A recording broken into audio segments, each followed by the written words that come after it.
nous allons maintenant pouvoir passer aux questions. Je pense que dans la salle, les personnes ont des questions, des interventions sur tout ce qui a été évoqué. Il y a un micro-baladeur.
pense qu'on élargit considérablement nos champs d'influence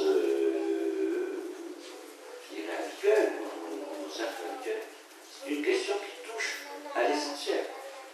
Et c'est vrai qu'y compris l'affaire de la banalisation, elle est de ce point de vue-là, c'est un mot qu'il faut mettre dans nos débats. Parce que si on touche à l'essentiel, il n'y a pas de petites infractions. Si on touche à l'essentiel,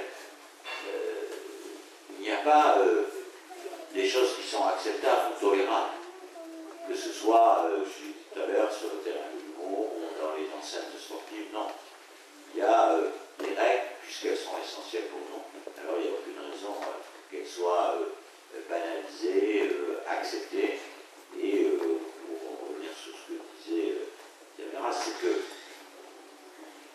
je crois aujourd'hui, effectivement, qu'il nous faut remodifier la loi. Il y a une question, puisque vous en posez pas, je vais avancer une dans le débat. Elle a fait partie des dernières campagnes électorales. Elle suppose une modification de la Constitution,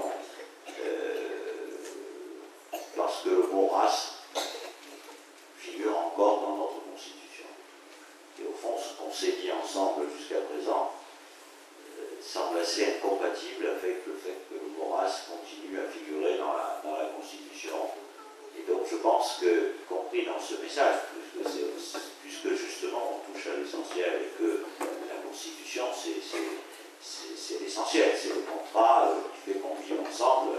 Je mets de côté que je considère comme non républicain, et l'ensemble des autres partis de gauche, de droite, qui sont dans le débat, tout ça peut nous rassembler normalement, et se dire que peut-être justement inscrire dans ce contrat en commun qu'on ne laisse pas le mot race dans notre Constitution, c'est un vrai débat, parce que tout le monde n'est pas forcément d'accord sur cette initiative. Et je fais partie de ceux, et si j'en parle, vous pouvez imaginer que je ne le fais pas sans avoir testé que j'avais la possibilité de le faire. Donc il y aura à faire une réforme de la Constitution évidemment sur cette question-là. Mais comme on va faire dans les mois qui arrivent, probablement plutôt en fin d'année, une réforme de la Constitution, notamment sur le statut pénal du chef de l'État, sur ce genre de propositions, je pense que ça peut être l'occasion de lancer le débat pour faire avancer cette idée, et qui peut être aussi un grand moment de faire supprimer le mot race dans la Constitution. En tous les cas, je lance le débat avec vous sur cette question. Là, il y a deux questions importantes qui viennent d'être soulevées, qui concernent directement notre fédération. De toute façon, de voir les choses, c'est le mot banalisation que j'ai entendu précédemment. C'est effectivement extrêmement important. Il faut faire attention à ne pas banaliser les mots. Et j'en donnerai un exemple. Quand dans ce département, des personnalités de premier plan, dans le domaine des médaillés divers de la République, ont fait circuler sur Internet des messages épouvantables sur les Roms, les Arabes et les Noirs, ils ont voulu faire passer ça pour de l'humour, entre une sorte de gaudriole de fin de banquet, à la seule différence que ça se passait sur Internet, et nous avons porté plainte. Bon, pour des raisons de procédures diverses, ça n'a pas permis de les faire condamner, mais néanmoins, les propos du président du tribunal ont été extrêmement fermes à leur égard. Ils étaient indignes des fonctions qu'ils occupaient en termes de médailles, parce qu'effectivement, ils avaient diffusé des messages à contenu raciste à l'égard des populations concernées. Donc toujours être vigilant, et notre fédération est extrêmement vigilante sur ce point, ne jamais laisser passer le dérapage. Alors, dans ce cas précis, nous avons été en justice. Dans d'autres, quand nous intervenons auprès des jeunes dans les établissements scolaires ou dans les milieux périscolaires, nous rappelons aux enfants que les mots ne sont jamais neutres et qu'ils sont porteurs d'un message et qu'ils peuvent permettre des dérives. Donc, c'est vrai pour les mots racistes, mais pour d'autres. Nous n'hésitons pas à dire à des jeunes, sale pédé, c'est pas un mot en l'air, ça veut dire quelque chose, ça a des conséquences, et nous l'expliquons de façon pédagogique, et idem pour les mots à connotation raciste. Maintenant, sur la notion de race, je crois qu'on est là dans une phase historique inquiétante. Nous voyons revenir aujourd'hui des concepts de lutte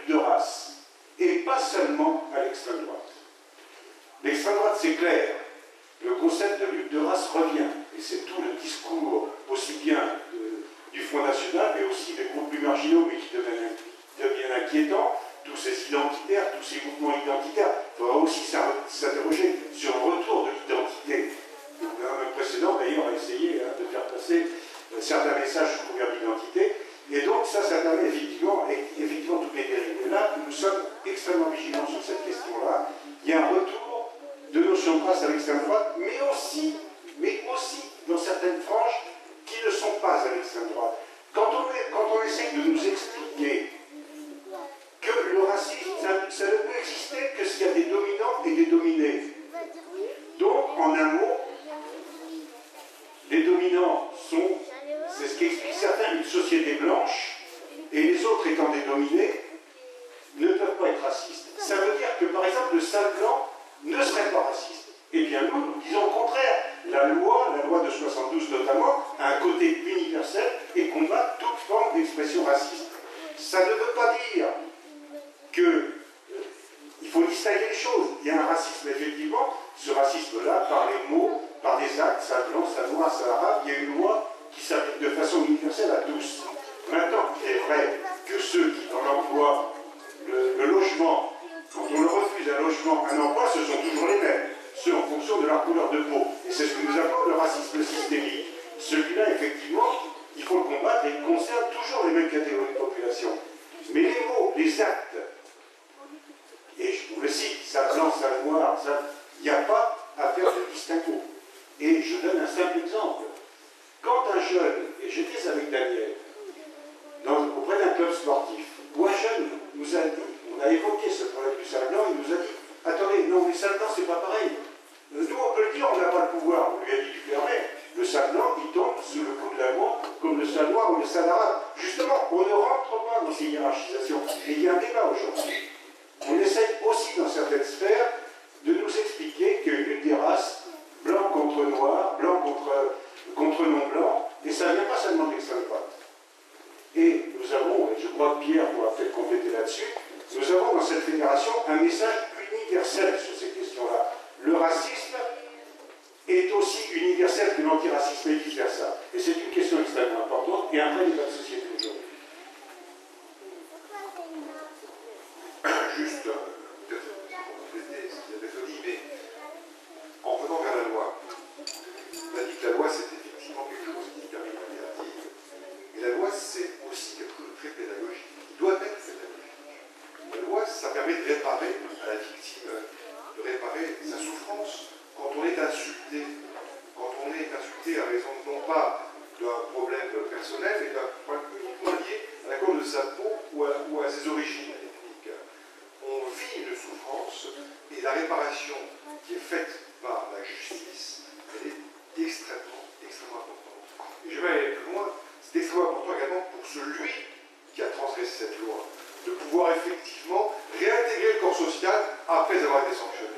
Quel qu'il soit blanc, vert ou jaune, c'est pas le problème, quel qu'il soit, c'est une